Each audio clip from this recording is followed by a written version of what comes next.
biasa sekarang menghadirkan Nabi Muhammad sallallahu alaihi wasallam.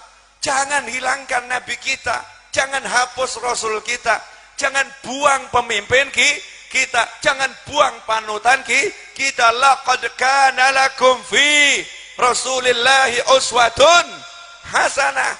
Buat kalian semua. Ini yang bilang siapa? Saya atau Allah? Yang bilang saya atau Allah? Buat presiden, panutannya siapa? Nabi. Kalau dia seorang muslim. Buat menteri, panutannya siapa? Nabi. Kalau dia seorang muslim. Buat anggota DPR, MPR, panutannya siapa? Nabi. Kalau dia seorang muslim.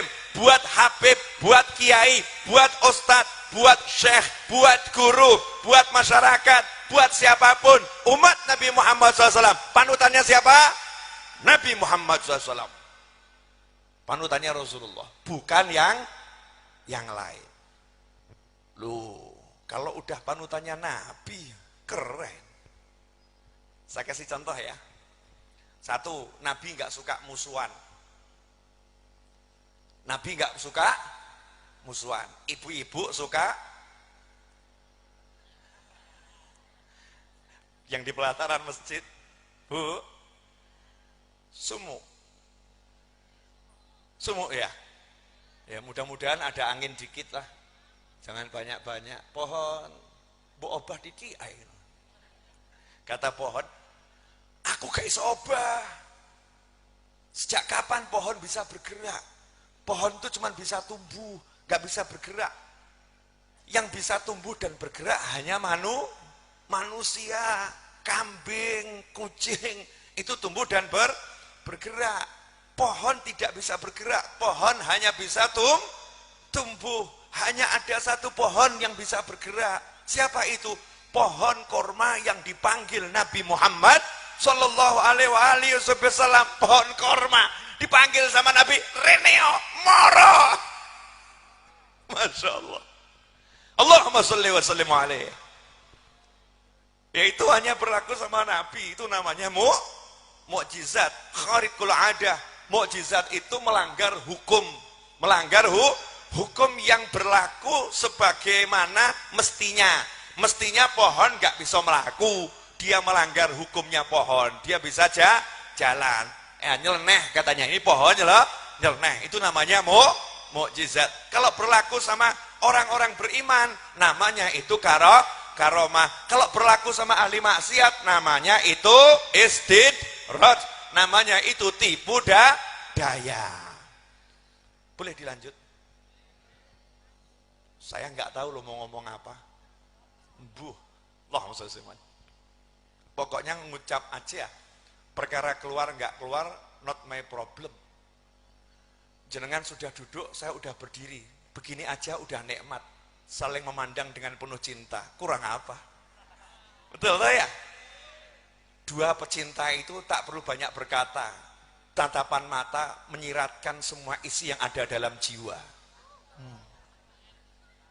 Ketika jiwa sudah berkata, maka hati akan mendekat.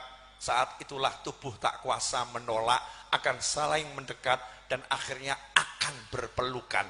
Begitulah jika engkau telah menatap Nabi Muhammad SAW, maka hatimu tak akan kuasa, Rasulmu juga akan merapat, dan engkau akan didatangi, dan engkau akan melihat di dalam mimpi. Itu kalau hati sudah merapat. Yang terjadi adalah hati tak merapat, lisan pun keluh untuk bersolawat. Akhirnya hidup kita jauh dari Nabi Muhammad SAW. Ketika jauh dari Nabi, maka dunia menjadi kelam, hidupmu juga akan suram, dan engkau tidak akan bisa menikmati hidup sebagai manusia, karena manusia diciptakan dari cahaya Nabi Muhammad sallallahu alaihi wasallam. Oke, mari kita mulai ngaji. Tadi belum. Sepurani pun, Bu, saya nyapa yang di sana kok. Bu, iya, yang sana kan jauh, sini kan dekat. Yang di belakang, Bu, ya, kenapa yang disapa ibu-ibu? Karena ibu-ibu cepat ngantuk. Pak, oh, ternyata lebih ngantuk. Ternyata lebih lemes. Pak, jadi cuma segitu. Your power. Kamu laki-laki bener. Coba tunjukkan kelaki-lakianmu. Pak! Gak laku. Coba ibu-ibu sana sama sini ya. Kebalik sini sama sana ya. Bu. Wedok tenang. Memang perempuan itu suaranya melengking. Suaranya melengking. Boleh lanjut? Jadi, kalau kita baca bukunya Irsyadul Mukminin karya Yai Usom, itu salah satu cucunya Mbah Hasyim Asy'ari, Irsyadul Mukminin. Kalau di buku kumpulannya Mbah Hasyim di situ ada. Disebutkan bahwasanya kita dan anak-anak kita tuh nggak butuh contoh yang lain, nggak butuh. Makanya nggak usah belajar contoh-contoh dari filsafat, orang-orang Yunani, orang-orang Eropa, kurang kerjaan. Orang Yunani, orang Eropa itu bisanya apa? Nabi kita udah nembus 7 lapis langit. Udah nembus 7 lapis langit, sudah pernah sampai ke ujungnya jagat raya, sudah pernah ke Sidratul Muntaha, sudah pernah ketemu Allah Subhanahu wa ta'ala. Nabi kita udah keliling, udah menjelajah semuanya, dan seluruh bangsa, jin, manusia, demit, model apapun itu sudah paham Nabi Muhammad SAW. Nah, kita tinggal ikuti aja nabinya diikuti, selesai masalah. Contoh, Nabi nggak suka musuhan. Nabi nggak suka musuhan. Nah, termasuk di antara contoh Nabi nggak suka musuhan adalah kalimat yang disampaikan Nabi SAW ketika ngasih instruksi berangkat perang. Apik ya? Mau perang itu kan ada instruksi dulu, briefing ya. Oh, namanya udah perang kok. Musuh di depan mata, dan sahabat sudah angkat senjata, berangkat perang. Apakah Nabi SAW mengatakan, angkat senjatamu, tebas leher musuhmu? Apa begitu? Umumnya orang perang kan begitu ya. Musuh di hadapan sana, kalau kamu cincang mereka, surga untukmu. Apa begitu? Anehnya itu saya baca, kok gak kayak ngono ya Nabi Muhammad SAW. Nabi justru bersabda, la tatamannau liqa'al adu. Aneh. Jangan punya cita-cita, niatan pengen ketemu musuh ya. Kalau ketemu yang sabar ya. Ingat, surga itu di bawah naungan senjata. Maksudnya ya nanti kalau kamu meninggal, kamu masuk surga. Judulnya bukan patenono, enggak, sabar. Jadi Nabi ngajari itu dalam berperang, usahakan musuhmu enggak mati.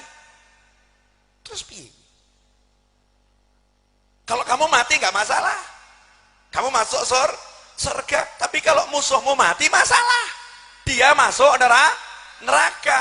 Makanya dalam sejarah perang Nabi Muhammad SAW tidak ada satupun musuh yang mati di kancah peperangan dibunuh oleh Nabi Muhammad SAW. Nah, yang ada satu orang kafir yang udah keterlaluan, kurang ajar pol sama Nabi Muhammad SAW, itu cuman kesenggol ujungnya senjata Nabi, luka.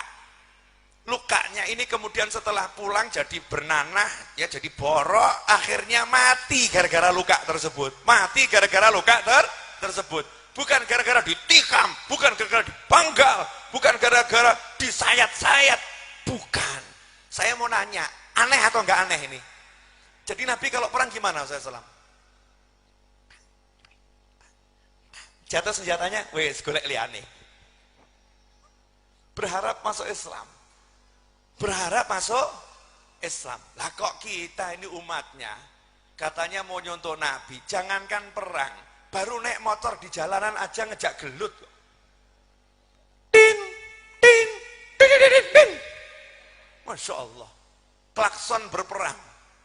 Nanti kalau klakson pegel, mulut ikut perang. Apa maksudmu ngebel-ngebel? Apa maksudmu? Parkir, mulut perang, akhirnya motor ditaruh, naruhnya juga kasar, motornya sendiri krek, brok, ambruk. Pikir keri katanya. Setelah itu apa? Gelut. Setelah itu gelut. Hasilnya Pak polisi punya kerjaan. Pak polisi punya kerjaan, angkut. Hasilnya angkut. Begitu diangkut nangis. Lucu. gaya bengak-bengok, diangkut polisi. Ampun Pak. Ada enggak yang model begitu? Banyak. Bukan cuma ada, tapi banyak. Nabi SAW mengajarkan, jangan menciptakan permusuhan dan jangan cari musuh. Terus bangun agar orang itu tidak bermusuhan, agar bisa bersatu, agar bisa hidup, agar bisa damai, sehingga terjadi transformasi ilmu pengetahuan. Contoh lagi, sabar dulu, ini belum pengajian kok. Belum, nanti. Pengajiannya judulnya Bawa Nabi, gitu ya. Perjanjian Hudaybiyah. Nabi mau masuk Mekah. Jumlahnya sahabat ini puluhan ribu nih, mau masuk Mekah. Gak boleh sama orang Mekah, orang kafir ngelarang Nabi masuk Mekah. Tidak boleh. Sahabat panas semua. Siap perang udah. Semua siap perang. Sayyidina Umar pun berkata, hajar Rasulullah, kita akan masuk, kita kuat. Ternyata Nabi Muhammad SAW tidak mau masuk Mekah tahun itu. Damai. Ayo buat perjanjian. Perjanjian. Dan menariknya, semua pasal perjanjian tidak ada yang menguntungkan umat Islam. Semua pasal rugi. Sehingga sahabat itu ya rodok gregetan. Gregetan sama orang kafir, kok kebangetan gitu loh ya. Kalian ini kebangetan, akhirnya marah sahabat. Ya Rasulullah, hajar saja. Aku nabi, nabi. Sampai yang buat sahabat pegel adalah ketika tanda tangan perjanjian, Nabi itu tulisan stempelnya Muhammad Rasulullah. Muhammad Rasulullah. Yang kafir gak mau. Kalau pakai Rasulullah, batal perjanjian. Muhammad ya Muhammad, gak pakai Rasulullah. Aku tahunya kamu Muhammad putra Abdullah, bukan Rasulullah, bukan utusan Allah. Tulis saja Muhammad. Kanjeng Nabi ngomong, aku Rasulullah. Tapi gak apa-apa, tulisannya dihapus. Ali hapus tulisannya Rasulullah. Sayyidina Ali pamer genti. Buat aku kamu Rasul, maka aku tidak mau menghapus Rasulku. Ya, itu bukan ngomong sama Nabi, bukan nolak sama Nabi, pamer sama yang kafir. Rasulku tidak akan aku hapus. Akhirnya Nabi nanya, mana tulisan Rasulullahnya mana? Ini dihapus sendiri oleh Nabi Muhammad SAW. Tek, ketok palu, terjadi perdamaian. Perdamaiannya apa? Di antaranya kalau ada umat Islam yang hijrah dari Mekah ke Madinah, wajib dikembalikan ke Mekah. Bayangno, lari dari negara kafir ke negara Islam, disuruh balik ke negara kafir, diiyakan oleh Nabi Muhammad SAW. Siap, setuju. Itu rugi atau enggak rugi itu? Rugi. Tapi Nabi itu berpikirnya jauh ke depan. Kalau tidak musuhan, bisa diajak duduk bareng, berubah. Ibu misalnya, gak bengak-bengok. Menengok sih. Diajak duduk bareng, ngobrol dari hati ke hati. Ujung-ujungnya apa? Kelonan. Betul tak betul? Ujung-ujungnya apa? Kelonan. Damai. Bahkan mungkin ibu nangis. Sepurane ya Pak, ya aku mau ngono kleru aku ya Pak. Sepurane Pak, nangis. Bahkan sampai nangis, bahkan ketika suaminya tidur tanpa tahu suaminya kadang gengsi, nyawang bojo, berbes pilih. Sano ya, kok tak yo tak ngono-ngono gitu. Soalnya damai. Habib kok tahu? Oh paham. Ini ada yang pelakunya di sini. Ya toh? Boleh dilanjut? Nabi nggak suka musuhan, nggak suka musuhan. Ketika damai maka itu terbuka pintu untuk saling berbagi. Hasilnya apa? Yang kafir masuk Islam, yang kafir masuk Islam. Tahun berikutnya udah Fathul Mekah, cuman jalan, nggak pakai ribut, jalan saja. Yang di Mekah akhirnya apa? Silakan masuk, silakan masuk. Semua ketakutan. Sama Nabi dikasih tahu, yang ke Ka'bah selamat, yang ke rumah Abu Sofyan selamat. Abu Sofyan waktu itu musuh utama Islam, yang akhirnya masuk Islam. Siapa ke Ka'bah selamat, ke masjid tempat ibadah selamat. Jadi Nabi ngajari tempat ibadah itu tempatnya orang selamat. Makanya kalau ada orang di masjid modelnya seperti apapun harus dijaga keselamatannya. Yang kafir dipanggil sama Nabi, kamu ke Ka'bah selamat. Abu Sufyan selamat. Tokoh masyarakat, kamu ke rumahnya tokoh masyarakat selamat. Tokoh masyarakatnya dihargai, tempat ibadahnya dihargai. Begitu kumpul semua. Apa khutbahnya Nabi Muhammad SAW? Apakah Nabi berkata, kalian saya apal loh satu persatu. Oh kamu nih dulu yang nyaci saya. Oh kamu toh dulu yang matai aku. Ya toh senyawat aku awakmu toh.